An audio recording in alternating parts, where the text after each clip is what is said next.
Allora, c'era una cosa che mi aveva incuriosito e secondo me può essere interessante. Chiedo alle Presidente, dopo supporto Vicepresidente per alcuni dati tecnici, perché poi ci allacciamo anche ai valori immobiliari, come stanno nel mercato, che interessano tanto anche i nostri telespettatori.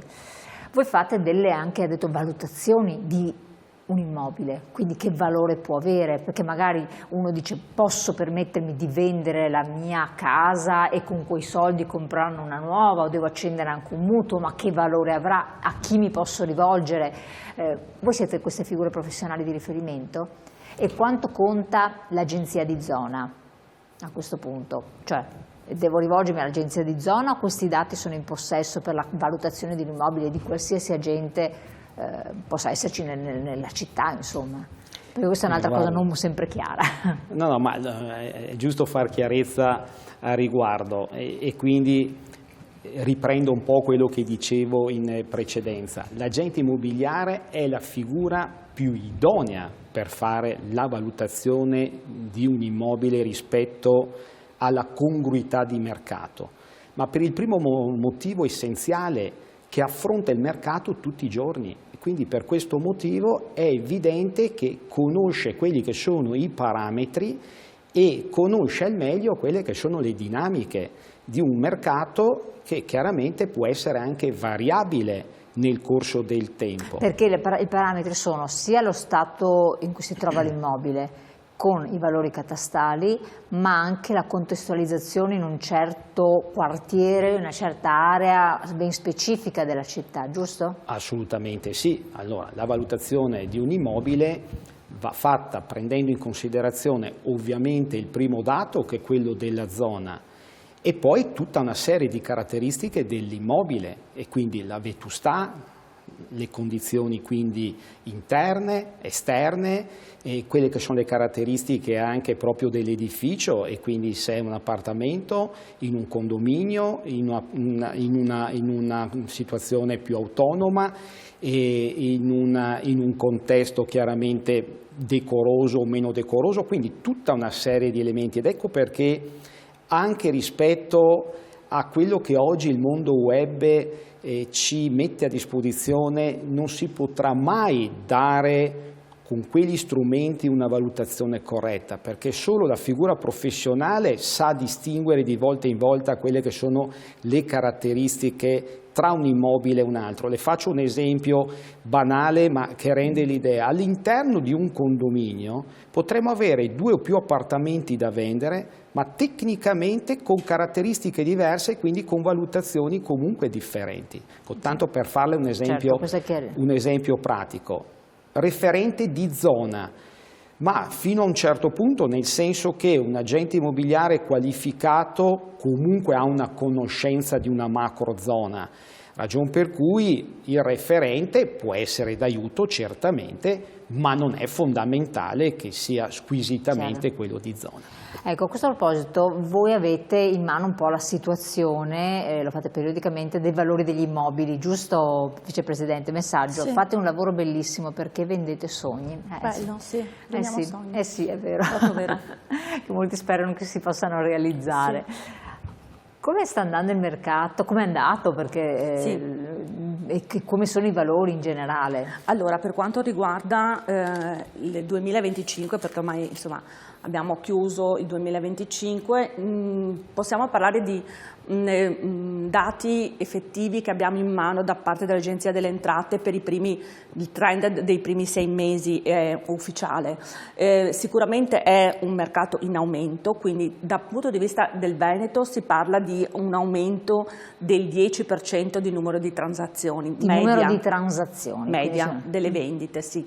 Con un leggero aumento, poi dipende da città a città, dei valori a metro quadro. Però diciamo che i valori a metro quadro sono più o meno insomma, abbastanza stabili. La ripresa, quello che è importante focalizzarsi sul 2025, è un mercato in ripresa rispetto agli anni passati che aveva avuto un momento di stand-by per una questione di tutta una serie di fatti per cui, per quanto riguardava l'aumento dei prezzi dei materiali, i mutui che erano saliti, eccetera. Quindi devo dire che c'è un mercato in aumento sicuramente. Quindi questo può essere interessante. Sì. Ci sono città, magari chiedo alle vicepresidenti, dove i valori sono andati più alti rispetto ad altre? Certo. Credo che Verona sia uno di esatto, questi. Allora, proprio perché da Verona mi risulta. Verona nel primo e nel secondo trimestre del 2025 ha avuto un ruolo molto particolare a livello nazionale, perché addirittura nel primo trimestre ha segnato un più 19,2 di compravendite rispetto allo stesso periodo dell'anno scorso, quindi si è messa nei primissimi posti nella classifica generale nazionale. Beh, Verona è una città che negli ultimi anni è cresciuta tantissimo. Quindi è molto di appeal. Moltissimo, come attrazione comunque non solo turistica ma anche come attrazione per gli investitori. Infatti stavo parlando a questo perché tanti chiedono dove investire, in quali città, nei centri o nelle periferie. E Verona è diventato un punto fondamentale sia per quanto riguarda la parte residenza, ma non solo, perché anche la parte legata al commerciale ha un risvolto assolutamente positivo e questo ormai è un dato consolidato. Assolutamente. Un altro messaggio: voi mi sembrate molto seri e vi presentate molto bene, ma in circolazione ci sono agenzie immobiliari, soprattutto di rete, che hanno solo l'obiettivo di vendere e non capire le esigenze del compratore. Grazie. Questa ha fatto un'osservazione che risponde... Posso rispondere con piacere. Sì, dopo rispondere anche a e chiedo e ringrazio anche questa telespettatrice che ha fatto questa osservazione, e questo è il punto dolente.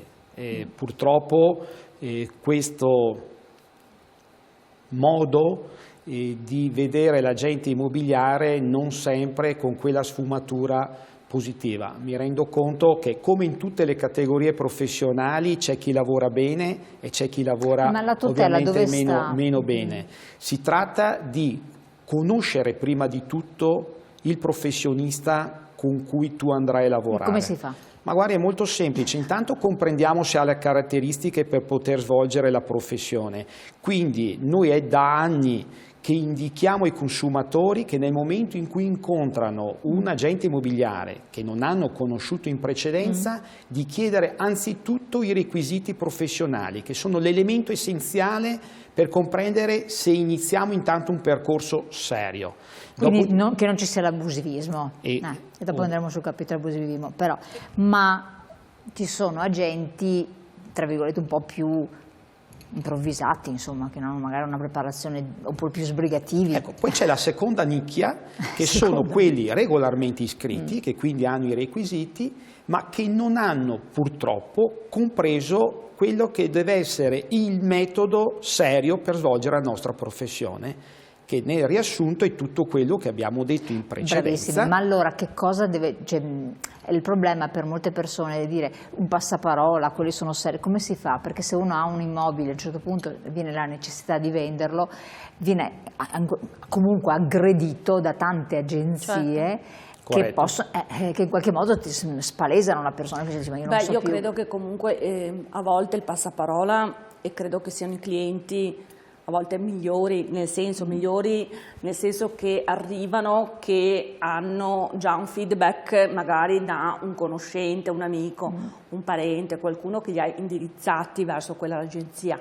Però comunque nel momento in cui ci fosse l'utente che entra in un'agenzia X, Y, che non conosce assolutamente nessuno, credo che comunque fare tutta una serie di domande, come diceva il Presidente, chiedere se è un agente immobiliare abilitato alla professione e cominciare a vedere quello che ci siamo dette molto spesso a Elena nelle trasmissioni passate, quando, voglio dire, si iniziano a chiedere tutta una serie di documentazione prima di arrivare a dire fisso l'appuntamento, vengo a fare le foto, prendo l'incarico. Prima di fare tutto questo bisogna cominciare a scartabellare e quindi fare la storia completa dell'immobile. Quando si vede un agente immobiliare che è prima di tutto interessato ad avere un immobile assolutamente in regola da un punto di vista, quindi mettere nel mercato un immobile a posto, già voglio dire è un feedback molto importante. Quelli che ci rispondono, che molto spesso ci dicono ma gli altri agenti non mi hanno chiesto l'attestato di prestazione energetica, non mi hanno chiesto le misure catastali, non mi hanno chiesto l'atto di provenienza, io dico sempre di fidare da queste persone, cioè più documentazione chiede l'agente immobiliare e più, voglio dire, credo sia serio, perché la sua volontà è quella di portare a termine una vendita corretta, Chiaro. senza problemi. Ma allora, chiedo a lei Presidente, come si diventa agenti immobiliari? È un percorso lungo che in qualche modo garantisce il cliente della professionalità? Le associazioni di categoria hanno un plus di intervento nel redarguire chi magari o ricevete magari segnalazioni, cioè, come funziona? Mi piace questa domanda, come si diventa un buon agente immobiliare. Guardi, al 1° gennaio qualche giorno fa sono entrato nel 35° anno di professione, quindi ho l'orgoglio di fare questo mestiere che mi dà passione quotidianamente. Ci si deve arrivare con tanta esperienza, con tanto studio, con tanta volontà di formarsi. Cioè, questi sono elementi essenziali, imprescindibili. Quindi è una bellissima professione, ma non è facile, come no, sembra. Non è per non è nulla. Mostrare case e tutto là, perché può sembrare che bello, faccio vedere la casa di uno, dell'altro, del terzo. E anche, se mi posso permettere, aggiungere con tanto senso di responsabilità, perché veramente quando l'utente di prima ha scritto, il telespettatore, vendete sogni, è vero, vendiamo sogni, però stiamo trattando immobili e quindi stiamo veramente trattando i risparmi di una vita delle persone, quindi ci deve essere un senso di consapevolezza e responsabilità. Sì. Assolutamente sì. Ci sono dei corsi, è previsto un numero di ore? Cosa c'è? Guardi, la nostra federazione, tra le molteplici cose che mette a disposizione, c'è proprio la formazione. E la formazione ormai è un elemento indiscutibile, cioè formarsi significa crescere. Noi facciamo formazione nei 12 mesi all'anno in modo costante, quindi fra l'altro tutte le province sono autonome a riguardo, la Regione Veneto comunque mette a disposizione un plafond, un percorso perché tutti possono adeguarsi e quindi avere costante e costanza chiaramente nella formazione stessa. Ribadisco, è un argomento di cui non si può farne a meno. Quindi escono normative continuamente, c'è adesso la legge di finanziaria che è uscita, che porta delle modifiche, voi dovete essere aggiornati su tutto questo. Noi dobbiamo essere aggiornati sempre su ogni cosa, lei ha portato un esempio tra i vari, ma gli argomenti sono talmente molteplici che, ripeto, formarsi significa avere anche coscienza comunque di una crescita personale, mentale e culturale da poter poi trasmettere al consumatore finale. Che è fondamentale. E allora non riusciamo a trattarlo, c'è una responsabilità da parte della gente, civile, penale? Assolutamente sì.